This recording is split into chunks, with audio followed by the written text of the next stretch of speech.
Hi guys, TinaGale here with another Freaky Fast Friday challenge from the scrap room. So that was the dimensions that we had to work with this month, and I decided to work with the We Are Memory Keepers High Five collection. I adore the colors in this collection. So I started cutting up, and this month all the pieces were quite small except for the one large piece in the background. And I kind of went back and forth as to which one I wanted. I originally thought this barnwood would probably be my background, so I kind of go off of it and decide my other papers according to what I want.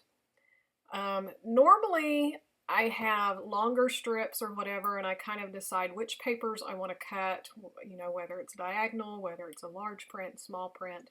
But because this month they were all quite small pieces, I decided I wanted to work with just a single photo, and then it ended up I had two small ones, so I just shrunk it down to where it's about the size of a 4x6. And then decided all of the little papers I just wanted to cluster up underneath the photos as photo mats. So I just wanted just a big old stack of layers of paper. So I really didn't think much about which one was going to be which. I just started cutting into the different patterns according to the colors. I wanted a little bit of all the different colors in it. And then this sheet here that had all of the badges, I got to thinking I could probably kind of punch those out, fussy cut them or something for embellishments. So usually when I do the Freaky Fast Friday, I have all of my papers, but then I'm looking for ways that I can really heavily embellish since I'm restricted more on paper. Or maybe not restricted, but just kind of boxed in. I can't just do whatever I want to do. So this paper here, the brown, I'm looking at it and I'm thinking I kind of like it, but I'm not sure. So I had that white kind of brick pattern in the back.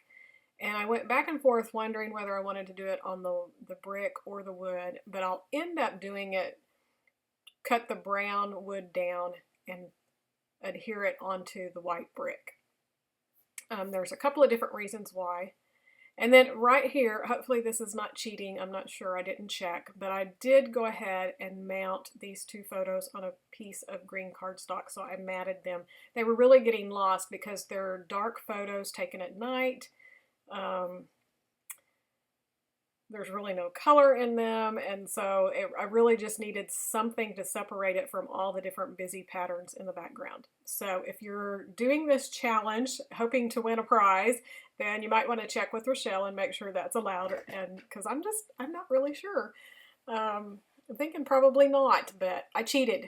So there you go. So, okay, these photos, let me tell you a little bit about those, and then you'll kind of see my decisions on the pattern papers and what I had going here. This is my husband working on my daughter's car. We had left church one night, and she had gotten off work, so she was driving, and then we were driving shortly behind her. And about 10 miles out away from home, we get a call from her, which we knew was really odd because they're not allowed to, talk on the phone while they're driving or anything. And she tells us that she got hit, which immediately sent panic through us.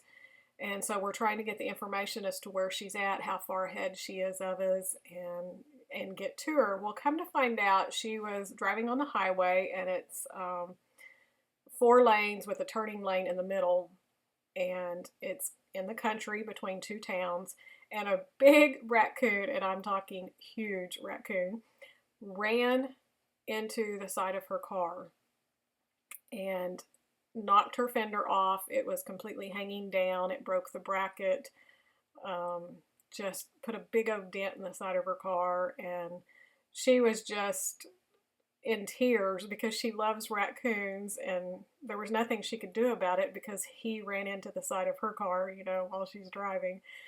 So she had pulled up she went ahead and drove into town a couple of miles and was sitting at the convenience store just outside of her car, just looking at it, waiting for us. So we got there, and my husband finally got it wired up to where we could get her home, and then he could get a part and stuff and fix it the next day. So this was the next night when he was fixing it. After he'd got home from work, and she had snapped these photos. At the same time that this was happening, I think it was the very same day, I got my kits in the mail, and there was this little raccoon in this ephemera pack. And I just knew it was going to be perfect to tell the story about this raccoon running into her car. She still does not think this is very funny and that I should not be scrapbooking it, but I just think it's too perfect, and I know she'll appreciate it someday. So I liked the brown wood paper because it was dark and this happened at night and all of that. And then I liked the white brick too because it gave that pop of color. And when I get it to the end and I cut the brown paper down, it kind of reminds me of tire tracks. So when I get that far, kind of look at that. And then that black and white diagonal stripe at the bottom, I thought that was kind of symbolic of a warning sign or something like that. Tired, you know, I don't know. I just thought it went with the story and the theme and stuff.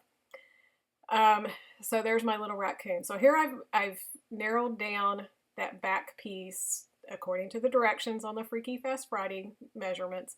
And so hopefully you can kind of see. I don't know. To me, the background kind of looks like a tire track or something. But, and then just having it the dark on the bulk of it for night. But then I lighten it up with all of the blues and the flowers. So I just took pieces from the ephemera pack, and I liked that triangle up at the top, and I'm just going to layer those up. This little yellow piece I cut in half so that I could have two different arrows. And I went ahead and pointed them to the saying and then to the raccoon, because we had to keep telling her, just don't worry about it. You know, it didn't do any permanent damage. Well, I guess it is permanent. Her fenders broke. But, you know, her dad was able to fix it and everything. It wasn't anything that had to be turned in on insurance or anything. So, you know, don't worry about it. And then the other one says, never a dull moment. So we had that down on the side along with the raccoon, and I pop dotted it up.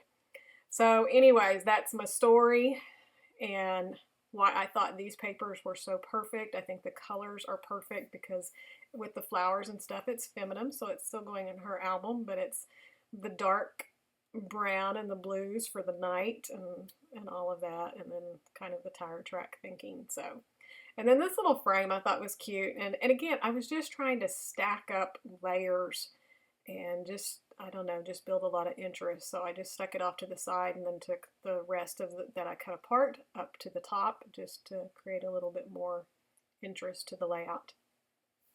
I think the only other thing I'm going to do is go ahead and put my title on and some enamel, or actually it's the puffy stars from the collection. So this alphabet is one that we got in the kit. So it's black with this white splatter, and I just thought it was cute. And then I'm going to go ahead and just stick these mountains in here for good measure. And that's going to finish it. I hope you enjoyed it. This is the last layout that I have to share for the November kit. Be sure to check out the Scrap Room and all of their kits, and stay tuned for this next week for a whole lot of Christmas videos coming your way. Thanks for watching, and we'll see you soon.